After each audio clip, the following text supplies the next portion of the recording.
Good evening, you're very welcome to this evening's Daily Rundown with me, Fiona Fox. Now tonight we're going to be chatting about all of the big news stories that will be lining our chip paper tomorrow and some of the littler stories as well. Coming up tonight we're going to talk about well, what do we have? We have the Olympics, we have so many different things. But before all of that, let me introduce to you our guests who will be taking all the news apart with insight and attitude. He's a regular on the blue sofa, he's a comedian and comedy hobbit. Mr. Stephen Armstrong is here. And he just got me out of a hole there as well, haven't you? Well, that's what hobbits do, you see. Yeah, that's what hobbits do, you see, yes. Yes, thank you very much for having me on again. It's nice to be at the house. I wish that we actually had caught just two. I mean, in one way, I wish that we had caught 2 seconds before we went live. On the other hand, obviously, it's a good thing that we didn't.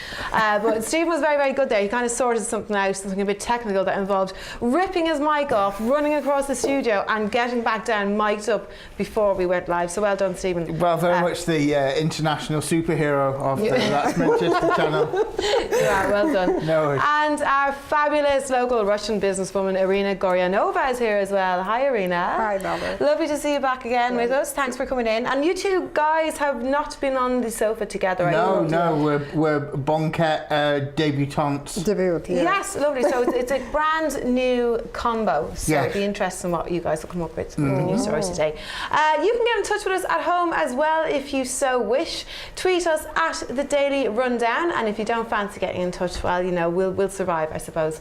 But as long as you're enjoying yourself. Right, let's go to our first news story of the day. Britain's banks have been urged to start a technological revolution in order to promote better competition.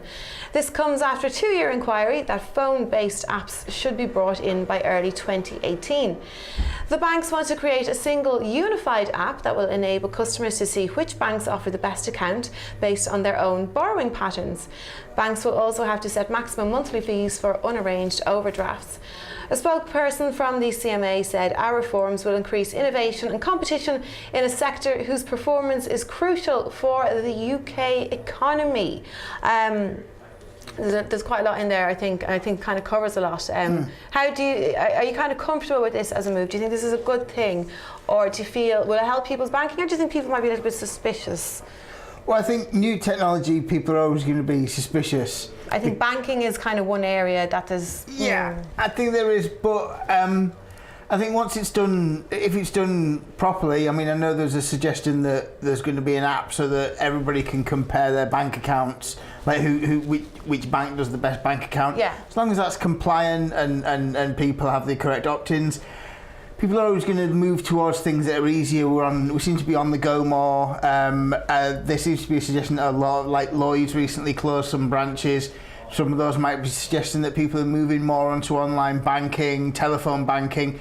So I suppose in one way it's natural that it would sort of progress. But I understand that people, you know, I mean, my dear mother, she grasps technology, but she's still suspicious of it, sure. You know. I mean, like, I still have, I mean, like, it's only my mum's generation who, you know, who are getting to grasp with the fact that there isn't just a little man in that machine just counting out the money and handing it out through just the machine ATM, for you. Yeah, the ATM, yeah. I mean, to be fair, I mean, I you know, we all have things like that, but it seems that things are moving at such a pace now that maybe people are afraid of that movement. But as long as it's secure, I don't see why there would be a problem with it. That's the big question, though, isn't it? I mean, would you feel, because obviously in order for this to be available through an app, details would have to be passed with third-party company. How do you feel about that, Irina? I'm not really comfortable about it. Not comfortable with it? At the moment, yeah, like you said, it has to be regulated, but it means all data, our data, will be seated somewhere on the server of the third company,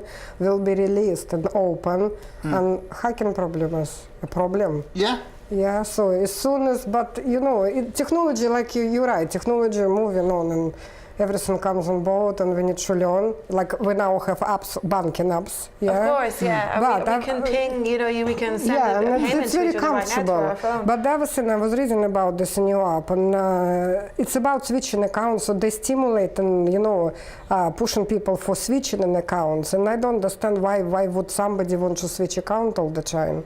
Because research showed, and you know, it's about 3% of people switching accounts. And to be honest, if you apply for any loan at the moment, yeah, one of the questions in any questionnaire for the loan application would be how long you've been with one bank.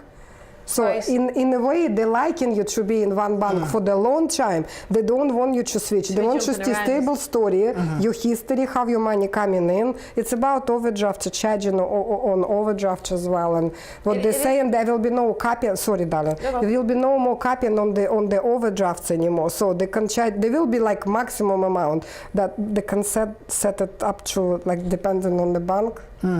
Do you feel like it's that culture of switching though? That's interesting, isn't it? Because that just became such, I don't know, would have been the last 10 years maybe, because you're right. I mean, in previous years, I know my parents, that was the bank account. They opened it when they were 18 or whatever. That was their bank account. Maybe they joined up when they got married or whatever, but that was your bank account for life. And we're very, very unusual for each one to go somewhere else. And whereas the last 10 years or so, or maybe since we've been kind of, out of uni, first jobs and that type of thing, the push is to switch and make sure you're getting the best deal and make sure you're kind of managing to avoid those fees. If you sign up, transferring your debt and that. So it's interesting though that you would say The that other it's thing about- as well, apps, why they coming on? Yeah, because stuff is being cut, and we know this. Like you said, Lloyd is closed how many branches. So being and doing it online yourself, freeing stuff in the bank. Yeah. So now new app coming up, like sorting it out. So it's more beneficial to banks. Yeah. What are we getting from it? Yeah, I mean, I have a colleague at work, and I kind of agree with her. She's still in that position where she goes into the bank and she's queuing up to put a check in, and somebody will come and say, "We can do that in that machine over there." And she said, "Well, I know I can, but I'm choosing to stand in this because I want to see a person and pay my check in and all these kinds of things." I think it's with the switching element, not so much with the bank accounts, but I think it's maybe, I do know a lot of people use that technique with sort of credit cards, and so they would move it around for the interest free. So I don't know whether bank accounts are starting to offer enough of a deal. Now, we've got bank accounts who charge monthly pay. Only recently we had a couple of banks saying that they're going to start charging interest on accounts for businesses when they've got a positive credit balance. So the banks are moving, they're trying to find ways, as I suppose any business would, finding ways of squeezing that last sort of the remaining pennies out of us, when they seem to have all of our pennies anyway, and they just seem to want more of it. But I bet they're businesses, that's what businesses are going to do. Yeah. And would you be comfortable yourself using this as a personal banking customer?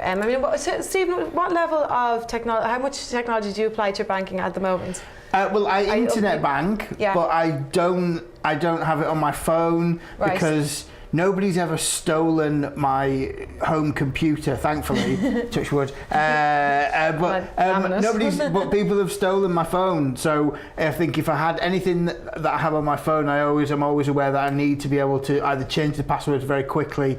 I did used to be a member of one bank, and they gave me a little calculator. So every time I logged on, I had to put a code in, and then they gave me a code. Yeah. And as the little boy who wanted to be James Bond in me was like, I like this kind of code making sort of thing. I like that.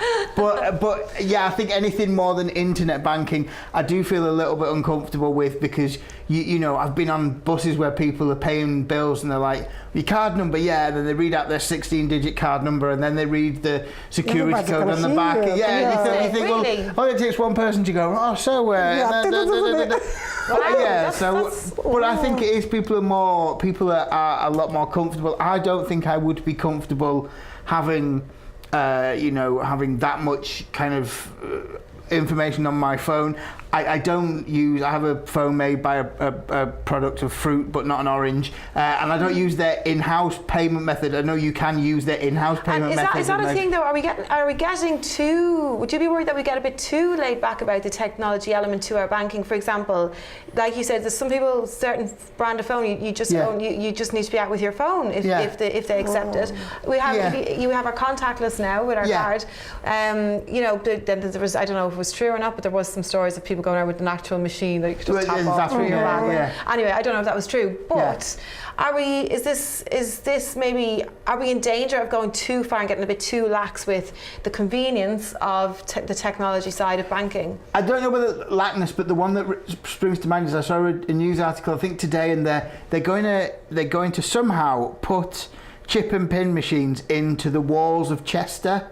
so that people can donate money while they're walking around the walls of Chester. They can donate money for the upkeep of the walls of Chester. So they have like contactless chip and pin machines. So if you're wandering around Chester and you think it's a beautiful view in Chester, I'll just put £2 on the wall. Now, see, what if you just wave your bag and exactly, by accident or something? You think, oh, it's like, oh, you're having a row and you're particularly, oh, that's it. I've had enough of Chester, and there's another £50 to the wall, and you just, I don't know, but I think it becomes easier. I certainly noticed, even just as a personal wise, I noticed that if I've got money in my hand and I have to hand over paper that has the Queen's head on it to somebody else, I'm very much more, I don't know, than if it's just a card. If it's like, I'll have that, and that. At Christmas, the card comes out, I'll have that, and that. But then in January, when you're having to use your money and you're having to go, right, that is £3 of my actual money and I have to give you. So that's going back, like you said, that, I mean, obviously that's not a new thing. That's going back to our ATMs. So obviously this is another step away from that kind of thinking, isn't it? But Irina, what about, like, obviously you run a business. What level of technology would you like? Do you walk into the bank kind of with your bag of earnings? I only do it online. I'm a gadget person. I've got all my banking on the phone. Never stole it. I always check if it's me. But the app is one step too far for you, is it? The app which we're talking about, the new one, I'm not comfortable with it. I use internet banking for everything. Hardly going into the bank personally. Right. Not happy with the new one. So kind of a happy medium of. Running my own business, like you said, it's business, right? It's economy. You understand, banks need people to borrow, to move economy forward. So yes, I agree with you. I haven't borrowed for about probably 8 years, so I live on what I earn. But unfortunately, it's culture. Country is influenced by borrowing. So people start buying. I'm suffering because they can't buy from me. So in a way, it's funny how it works. I am interested for them to get this up and go on and campaign and get better deals and get more money and come and spend with me, but on a personal level, no. Sorry. Thanks very much for that, Irina. Thanks, Stephen. We're going to go for our first break of the evening. Don't go anywhere. We've lots more news stories and we've got some music coming up for you as well. See you soon.